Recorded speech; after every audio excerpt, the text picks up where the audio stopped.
Құрметті менің каналым оқырмандары, каналыма қош келдіңіздер. Сіздерге математикалық сауаттылықтың есептерін түсіндіретін боламын. Есепке тоқталайық. Бізде 3 жұмысшы қандай да бір жұмысты 8 сағатта орындайды. Осы жұмысты 6 сағатта орындау үшін неше жұмысшы қажет болады? Есептің шартын оқыдық. Енді шартын құрып алайық, иә? 3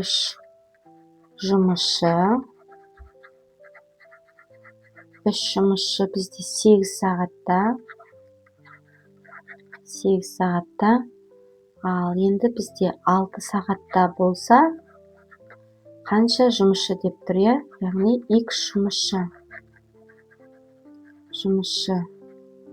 Енді бұл жерде x табу үшін бізде, яғни 3 жұмысшы болса, 8 сағат болса, яғни 6 сағат болып қалғандықтан міндетті түрде оның жұмысшыларының саны көбейеді. Жұмысшыларының саны көбейген кезде ғана сағатымыз азаяды. Яғни бұл бізде кері пропорцияға беріп тұр есеп.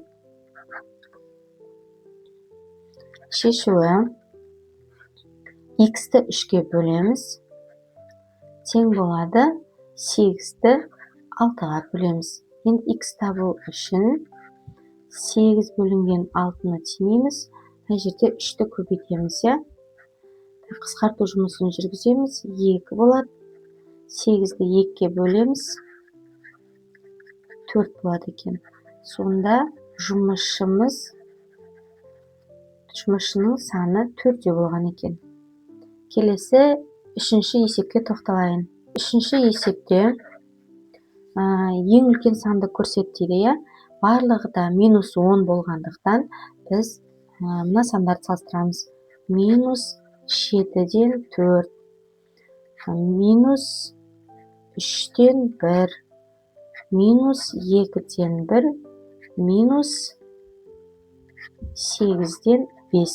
Осы сандарды салыстырамыз. Енді бірінші мына екі санды салыстырайық. Олай болу үшін ортақ бөлімге келтіреміз. Ортақ бөлім бізде 21. 21-ді 7-ге бөлсек, мына екі санды салыстырып жатырмын. 21-ді 7-ге бөлсек 3 болады. 21-ді 3-ке бөлсек 7 болады. Сонда жауабы 21-де 12 болды. Мына жақта -21-де 7 болды. Егерде бөлшектің алымдары минус болмаса, 21-де 12 үлкен болар еді, иә? Ал енді алды минус болып кеткендіктен бізде мына сан үлкен болып тұр. Енді бізде мына сан үлкен екен. Енді мына жақтағы екі санды салыстырып алайық. Ортақ бөлім бізде 8 болу үшін біз мына бөлшекті 4-ке көбейтеміз, екінші бөлшекті 1-ге көбейтеміз. Сонда -8-ден 4, мына жақта 8-ден 5 болады. Егерде бөлшектердің алды минус болмағанда, 8-ден 5 үлкен болар еді. Минус болып кеткендіктен бізде мына бөлшек үлкен болады екен. Яғни мына бөлшек үлкен екен. Енді -3-ден 1 үлкен ба, әлде -2-ден 1 үлкен ба? Егерде бөлшектің алымдары бірдей болып, мысалға 3-ден 1 үлкен ба, 2-ден 1 үлкен ба? Бірінші осыны салыстырып алайық. Бір тортты 2 адам бөліп жейді, бір тортты 3 адам бөліп жейді. 2 адамның бөліп жегеннің кусогы үлкен болады. Ал егерде минус болып кететін болса, ол керісінше болады екен. Сонымен жауабы бізде -10,3-ден 1 деген сан үлкен екен. Ең үлкені бізде 3-ден 1 болды. -3-ден 1. Келесі төртінші есеп. 100 тізбектес натурал санның біріншісі мен соңғысының қосындысы 999-ға тең дейді. Яғни бірінші мүшесі мен 100-ші мүше болады ғой. Қосқан кезде 9999 болады екен дейді. Енді тізбектес деп тұрғандықтан бізде мысалға 1 болатын болса 2, бұдан кейін 3 деген сияқты, яғни айырымы бізде соңғы саннан алдыңғы санды аламыз.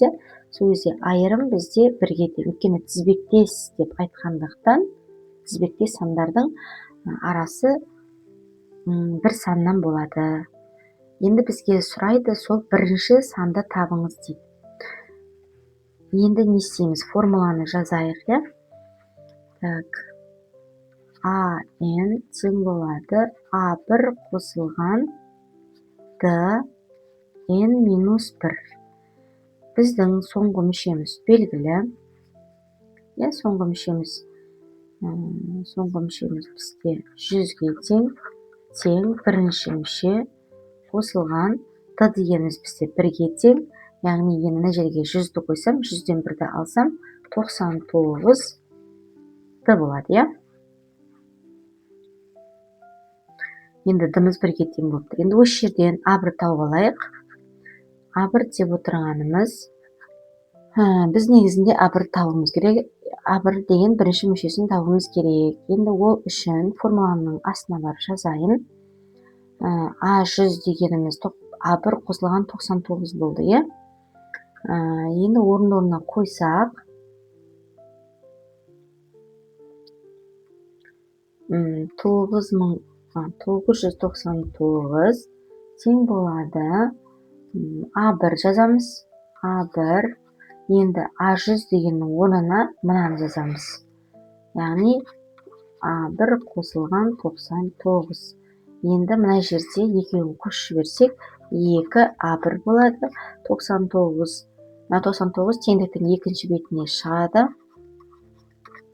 Сөзде 99 болады, Жауабы 900.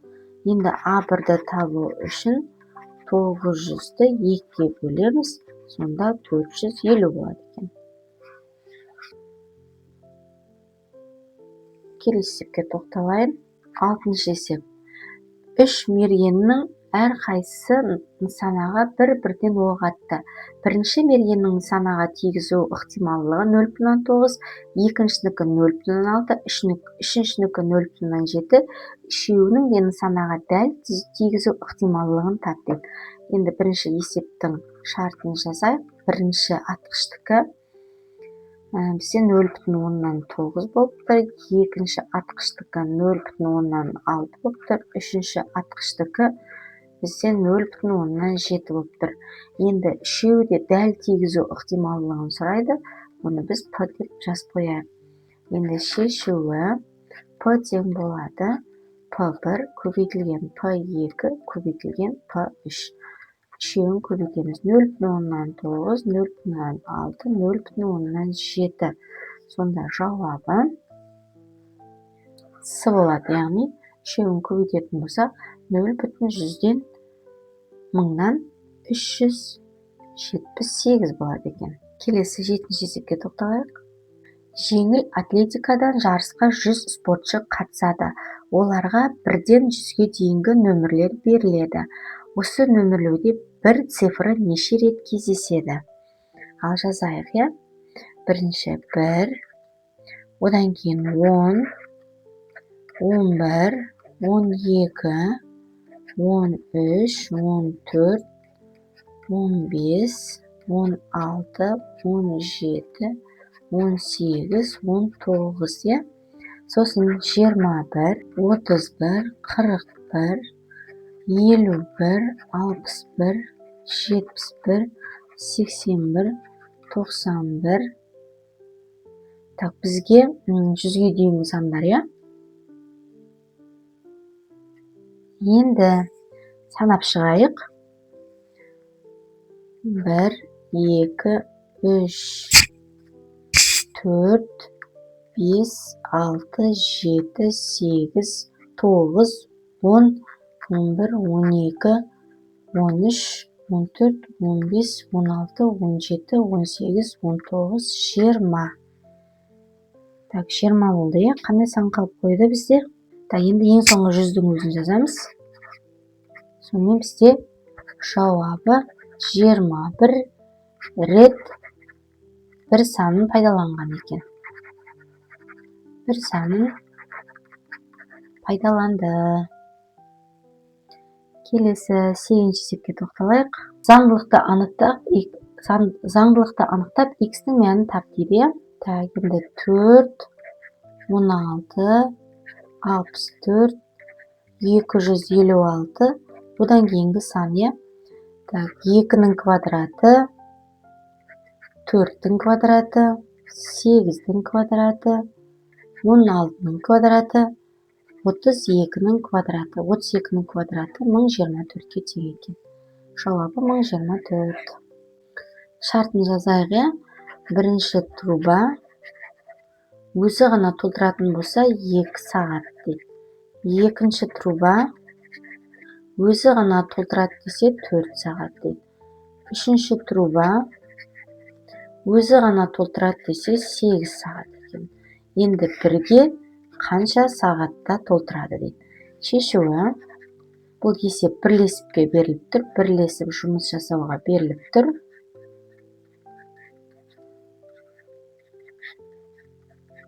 Ортақ бөлім бізде 8x болады. 8x'ті 2-ке бөлемін 4x болады. 8x'ті 4-ке бөлемін 2x болады. 8x'ті 8-ге бөлемін x болады. 8x'ті x-қа бөлетін болсам, менде 8 болады екен. Ортақ бөлімді бердік.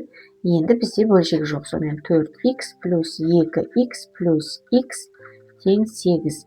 Барлығын қосамыз, 7x болады тең 8. X табу үшін 8-ді 7-ге бөлеміз. 8-дің ішінде 7 бірлет кеседі. 7,1. Так, бізде С жауабы болады. Каналға жазылуды ұмытпаңыздар, достарыңызға таратыңыздар. Жақсы сау сәлеметте болыңыздар.